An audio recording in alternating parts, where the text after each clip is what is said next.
শুভেন্দু জেলায় বাড়তি নজর অভিষেক বন্দ্যোপাধ্যায়ের। কাঁথি লোকসভায় নিজেদের ঝগড়ায় আমরা হেরেছি। গতকালই ভার্চুয়াল বৈঠকে কথা বলেছিলেন অভিষেক বন্দ্যোপাধ্যায়। অভিষেকের মন্তব্যের পাল্টা এবার অখিলগিরি। মনে হয় না গন্ডগোল করে কেউ হারাতে পারবে, তৃণমূল থেকে তৃণমূলকে হারানো অসম্ভব, এমনই প্রতিক্রিয়া তৃণমূল বিধায়ক অখিলগিরির। অন্যদিকে প্রতিক্রিয়া পাওয়া গিয়েছে উত্তম বারিকেরও। অভিষেক বন্দ্যোপাধ্যায় তদন্ত করে নিশ্চয়ই কিছু পেয়েছেন, এমনই প্রতিক্রিয়া তৃণমূল নেতা উত্তম বারিকের। রামনগরের তৃণমূল কংগ্রেস বিধায়ক অখিলগিরি, তার বক্তব্য কি আগে শোনাই। আমার মনে হয় না যে কেউ গণ্ডগোল করে কেউ হারাতে পারবে। এখন মমতা ব্যানার্জির যা ইমেজ বা তার ক্যারিশমায় যে ভোট হয় তৃণমূল কংগ্রেসের, কেউ তৃণমূল কংগ্রেসের বিরোধিতা করে তৃণমূল কংগ্রেসের মধ্যে থেকে বিরোধিতা করে তৃণমূল কংগ্রেসের ভোট ভাঙানো খুবই অসম্ভব। তো আমি জানি না উনি কেন বলেছেন, ওনার চিন্তা ভাবনায় উনি বলেছেন, আমি এ ব্যাপারে কোনো মন্তব্য করব না। রামনগরের বিধায়ক যখন এই কথা বলছেন, তখন উত্তম বারিক, যিনি কাঁথি লোকসভা কেন্দ্র থেকে প্রার্থী হয়েছিলেন, তিনি কিন্তু অন্য কথাই বলছেন। তার বক্তব্য কি শোনাই। অভিষেক বন্দ্যোপাধ্যায় আমাদের নেতা, তিনি সর্বভারতীয় তৃণমূল কংগ্রেসের সাধারণ সম্পাদক। নেত্রী মমতা বন্দ্যোপাধ্যায়কে সামনে রেখে বাংলার মানুষকে সংগঠিত করে নির্বাচন করেছিলেন। বাংলায় আমরা লোকসভাতে ভালো ফল করেছি, কিন্তু মেদিনীপুর জেলাতে আমরা পিছিয়ে পড়েছি। এটা নিশ্চিতভাবে আমাদের কাছে অত্যন্ত ব্যথার, বেদনার, হতাশার, যন্ত্রণার। তো অভিষেক বন্দ্যোপাধ্যায় নিশ্চিত কোনো তথ্য সংগ্রহ করেছেন। আগামী দিনে নিশ্চিতভাবে কিভাবে তিনি তথ্য সংগ্রহ করেছেন, কারা কারা যুক্ত আছেন, সেই উত্তর নিশ্চিতভাবে উনি দিতে পারবেন, আমার পক্ষে দেওয়া সম্ভব নয়। এই পুরো বিষয় নিয়ে আমরা কথা বলবো। আমাদের সঙ্গে কিরণ মান্না রয়েছেন, আমাদের প্রতিনিধি টেলিফোনে। কিরণ, খুবই গুরুত্বপূর্ণ, গতকাল অভিষেক বন্দ্যোপাধ্যায় যা বলেছিলেন, অর্থাৎ শীর্ষ নেতৃত্ব যে বক্তব্য পেশ করছে, তার পরিপ্রেক্ষিতে দেখা যাচ্ছে জেলার দুই নেতার দুই বক্তব্য। একদিকে অখিলগিরির বক্তব্য, অন্যদিকে উত্তম বারিকের বক্তব্য। একেবারে ভিন্ন ধর্মী দুটো বক্তব্য। দেখো, অখিলগিরি, যিনি রামনগরের বিধায়ক এবং জেলা পরিষদের সভাধিপতি তথা পটাশপুরের বিধায়ক উত্তম বারিক, এই দুজনের কাছে আমরা গেছিলাম সকালে।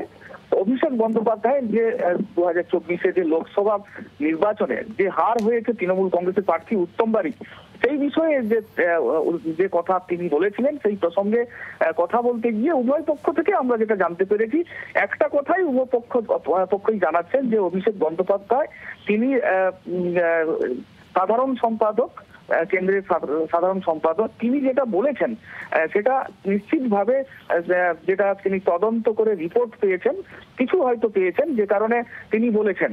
তার কথায় সায় দিয়েছেন উত্তম বারিক। তিনি বলেছেন যে তিনি হয়তো কোনো রিপোর্ট পেয়েছেন এই নির্বাচন নিয়ে, তাই তিনি বলেছেন। বাকিটা সব তিনিই বলতে পারবেন, তার কাছে কি তথ্য আছে সবটাই অভিষেক বন্দ্যোপাধ্যায় বলতে পারবেন। অপরদিকে অখিলগিরি, তিনি যেটা বলেছেন, যে সেখানেও অখিলগিরি বলেছেন যে অভিষেক বন্দ্যোপাধ্যায় তিনি নেতৃত্ব, তিনি যা বলেছেন, তিনি তার কাছে হয়তো কোনো তথ্য থেকে থাকতে পারে, যে কারণে তিনি বলেছেন। তার পাশাপাশি তিনি যেটা বলেছেন যে এই নিয়ে তৃণমূল কংগ্রেসের মধ্যে থেকে বা তৃণমূল কংগ্রেসের থেকে কেউ কোনো বিরোধিতা করবে, সেটা তার মনে হয়, তিনি মনে করেছেন যে তার মনে হয় এটা ঠিক নয়। এবং মমতা বন্দ্যোপাধ্যায় যেভাবে রাজনীতি করছেন বা তার যে রাজনীতির যে করিশ্মা, সেই করিশ্মায় যেভাবে ভোট গ্রহণ চলছে, তাতে করে তৃণমূল কংগ্রেসের মধ্যে থেকে কেউ এই ধরনের কাজ করতে পারে বলে তিনি সেটাকে মনে করতে পারছেন না। যে কারণে উভয় পক্ষের যে দুই মেরু, যে বলাই বাহুল্য যে লোকসভা নির্বাচনে যে উত্তম বারিক রামনগর বিধানসভা থেকে, যেহেতু অখিলগিরি রামনগর বিধানসভা কেন্দ্রের বিধায়ক, সেই রামনগর বিধানসভায় এবার ভোটে প্রায় 10,000 ভোট মাইনাস হয়েছে তৃণমূল কংগ্রেসের। যেখানে অখিলগিরি জয়লাভ করেছিলেন প্রায় 12,000 ভোট, সেখানে 10,000 মাইনাস। সেই মাইনাসকে নিয়ে উত্তম বারিকের শিবির থেকে যথেষ্ট প্রশ্ন উঠতে শুরু করেছিল। সেই প্রশ্ন যে উঠতে শুরু করেছিল কালকের অভিষেক বন্দ্যোপাধ্যায়ের এমন মন্তব্যে, যেন আরেকবার যেন সেই প্রশ্ন আবার মাথা চাড়া দিয়ে উঠলো, এমনটা রাজনৈতিক মহল মনে করছে। ধন্যবাদ কিরণ। আর এই জায়গা থেকে এবার আপনাদেরকে শোনাবো অভিষেক বন্দ্যোপাধ্যায় যেহেতু পুরো বিষয় নিয়ে কথা বলেছিলেন, এবার আপনাদেরকে একটু দেখানোর চেষ্টা করব অভিষেক বন্দ্যোপাধ্যায় ঠিক কি বলেছিলেন গতকাল, বিশেষ করে পূর্ব মেদিনীপুরের যে জায়গায় রামনগর বিধানসভা নিয়ে যখন কথা হচ্ছে, তখন তিনি বলেছিলেন যে নিজেদের ভুলেই আমরা হেরেছি। আপনাদেরকে দেখাই, জানাই যে ঠিক কি বলেছিলেন গতকাল অভিষেক বন্দ্যোপাধ্যায়। পূর্ব মেদিনীপুরে কাঁথি লোকসভায় নিজেদের ঝগড়ায় হেরেছি, এমনই মন্তব্য ছিল গতকাল ভার্চুয়াল মিটিংয়ে অভিষেক বন্দ্যোপাধ্যায়। সর্বশক্তি দিয়ে ঝাঁপালে কাঁথি লোকসভায় জিততাম, এই বক্তব্য গতকাল ছিল অভিষেক বন্দ্যোপাধ্যায়। 2026-এ পূর্ব মেদিনীপুরে 16-র মধ্যে 12 আসন জিততে হবে, টার্গেট একেবারে সেট করে দিয়েছেন অভিষেক বন্দ্যোপাধ্যায়। মালদার ক্ষেত্রে বলেছেন, মালদায় খারাপ ফলের জন্য ব্লক এবং জেলা নেতৃত্ব দায়ী। একেবারে ধরে ধরে তিনি পুরোটা বিশ্লেষণ করেছিলেন। নিজেদের মধ্যে ঝগড়া করে বিরোধীদের সুযোগ করে দিচ্ছেন, এই বক্তব্য পেশ করেছিলেন অভিষেক বন্দ্যোপাধ্যায় গতকাল। পুরুলিয়া টাউন এলাকা ভালো ফল করলে জিততে পারতাম, এটাও বলেছেন অভিষেক বন্দ্যোপাধ্যায়। একেবারে জেলা ধরে ধরে দাওয়াই দিয়েছিলেন গতকাল।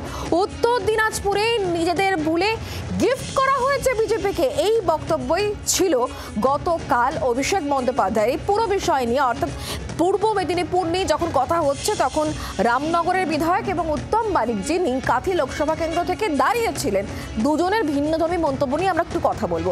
শ্রেয়সী গঙ্গোপাধ্যায় এই মুহূর্তে আমাদের সঙ্গে রয়েছেন, প্রতিনিধি টেলিফোনে। শ্রেয়সী, একদিকে রামনগরের বিধায়ক বলছেন যে কেন কি হয়েছে আমি বলতে পারবো না, কেন অভিষেক বন্দ্যোপাধ্যায় কথা বলেছেন, আর অন্যদিকে উত্তম বারিক তিনি বলছেন নিশ্চয়ই অভিষেক বন্দ্যোপাধ্যায় কিছু পেয়েছেন বলে এই কথা বলেছেন।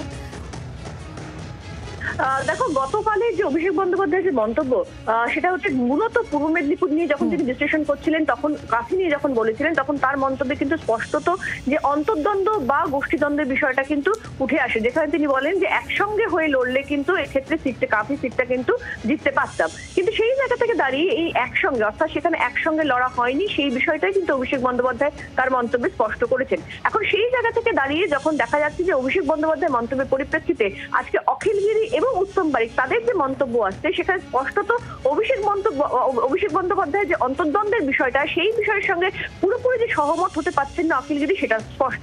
আবার তার বক্তব্যের মধ্যে নিশ্চয়ই যথার্থতা আছে, তেমনটাই কিন্তু মনে করছেন উত্তম বারিক। ফলে কার্যত কিন্তু যে অন্তর্দ্বন্দ্বের যে বিষয়টা, অর্থাৎ মত পার্থক্যের যে বিষয়টা, সেই বিষয়টা যে পূর্ব মেদিনীপুরে বিশেষত কাঁথির ক্ষেত্রে খুব স্পষ্ট বা রয়েছে এখন, সেটা কিন্তু যথেষ্ট স্পষ্ট এই দুই নেতার, অর্থাৎ মূলত কাঁথি এলাকার যে দুই নেতার একজন, সেই দুই নেতার যে বক্তব্য, সেই বক্তব্যতেও কিন্তু স্পষ্ট, যেখানে একজন মনে করেন যে না অভিষেক বন্দ্যোপাধ্যায় মন্তব্যের মধ্যে সারবত্তা আছে, আরেকজন মনে করছেন যে না অন্তর্দ্বন্দ্বের যে মন্তব্য করেছেন তিনি, সেই মন্তব্যের মধ্যে কোনো সারবত্তা নেই। অর্থাৎ কার্যত কিন্তু দুটো বিষয় কিন্তু স্পষ্ট, যে অন্তর্দ্বন্দ্বের যে চিত্রটা, যেটা অভিষেক বন্দ্যোপাধ্যায়ের কাছে স্পষ্ট, সেখানে কিন্তু দুই নেতা কিন্তু সেই অন্তর্দ্বন্দ্বের চিত্র নিয়েও কিন্তু তাদের মধ্যে দুরকম মত রয়েছে। বাংলার আওয়াজ, বাঙালির আবেগ, জি 24 ঘন্টা।